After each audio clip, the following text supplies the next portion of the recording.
മഴസമയം തുടങ്ങിയ പിന്നെ എന്താ കഴിക്കേണ്ടതെന്നൊന്നും ഒരു പിടുത്തുണ്ടാവില്ല. കിച്ചണിൽ ഇറങ്ങിയിട്ട് എന്തെങ്കിലുമൊക്കെ ഇങ്ങനെ പരത്തിക്കൊണ്ടേ ഇരിക്കൽ അതൊരു ശീലമാണ്. അത് എല്ലാവർക്കും അങ്ങനെ തന്നെ ആയിരിക്കുമല്ലേ. അപ്പം ഞാൻ ഇന്ന് കിച്ചണിൽ ഇറങ്ങിയപ്പോൾ ഒന്നുമില്ല. അപ്പം ഉണ്ടാക്കാൻ കുറച്ച് സാധനങ്ങളുണ്ട്. അപ്പോൾ ഉണ്ടാക്കിയിട്ട് നമുക്ക് ഫ്രിഡ്ജിൽ വെച്ച് ഒന്ന് തണുപ്പിച്ചിട്ട് ഒന്ന് കഴിക്കാം. എന്താ സാധനം ഒന്നല്ലേ വാ. അതിന് വേണ്ടിയിട്ട് നമുക്ക് ആദ്യം തന്നെ ഒരു മിൽക്ക് പുഡിങ് റെഡിയാക്കി വെക്കണം. 1.5 കപ്പ് പാലിലേക്ക് 1/2 കപ്പ് ഫ്രഷ് ക്രീമും കൂടി ഇട്ടിട്ട് നന്നായിട്ട് മിക്സ് ആക്കുക. എന്നിട്ട് കണ്ടൻസ്ഡ് മിൽക്കും കൂടി ആഡ് ചെയ്തിട്ട് ചൂടാക്കാൻ വെക്കാം. ഇനിയിപ്പോൾ ഫ്രഷ് ക്രീം ഇല്ലയെന്ന് വെച്ചാൽ 1/2 കപ്പ് പാൽ തന്നെ യൂസ് ചെയ്താൽ മതി. ഇത്തിരി ജെലറ്റിൻ ഞാൻ സോക്ക് ചെയ്ത് വെച്ചിട്ട് ഫ്ലെയിം ഓഫ് ചെയ്തിട്ട് ജെലറ്റിനും കൂടി ആഡ് ചെയ്യുക. ഇതുപോലൊരു കണ്ടെയ്നറിലേക്ക് മാറ്റിയിട്ട് ഫ്രീസറിലോ ഫ്രിഡ്ജിലോ സെറ്റ് ആവാൻ വേണ്ടി ഇട്ട് കൊടുക്കുക.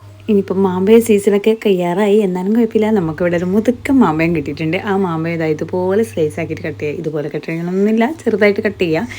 എന്നിട്ട് അതൊരു ഭാഗത്തേക്ക് മാറ്റി വെക്കാം. പിന്നെ സാഗോപ്പേൾസ് അതും ഒന്ന് കുക്ക് ചെയ്തിട്ടെടുക്കാം. നമ്മൾ ആദ്യം ഉണ്ടാക്കിയ മിൽക്ക് പുഡിങ്ങിൻ്റെ കുറച്ച് ബാക്കി ഞാൻ വേറൊരു കണ്ടെയ്നറിൽ സെറ്റാക്കി എടുത്തിട്ടുണ്ടായിരുന്നു. അതിൻ്റെ മേലെ കുറച്ച് കാഷ്യൂനട്ടും കൂടി ഇട്ടിട്ട് ഇതുപോലെ തന്നെ കഴിക്കാൻ നല്ല ടേസ്റ്റാണ്. ഇതുപോലെ ട്രൈ ചെയ്ത് നോക്കാം കേട്ടോ. അങ്ങനെ അതിങ്ങനെ കഴിച്ചുകൊണ്ടിരിക്കാം. ബാക്കിയെല്ലാം സെറ്റ് ആകുമ്പോഴത്തേക്കും ഇനിയിപ്പോൾ ഇതാ നമ്മുടെ പുഡിങ് റെഡിയായി. മാംഗോ സെറ്റ് ചെയ്തു. ഇനി എല്ലാം കൂടി ഒന്ന് അസംബിൾ ചെയ്തെടുക്കാം.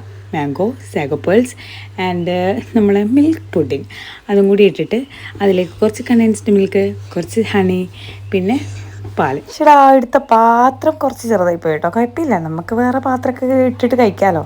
അപ്പോൾ ഇത്രയേ ഉള്ളൂ. ബൈ.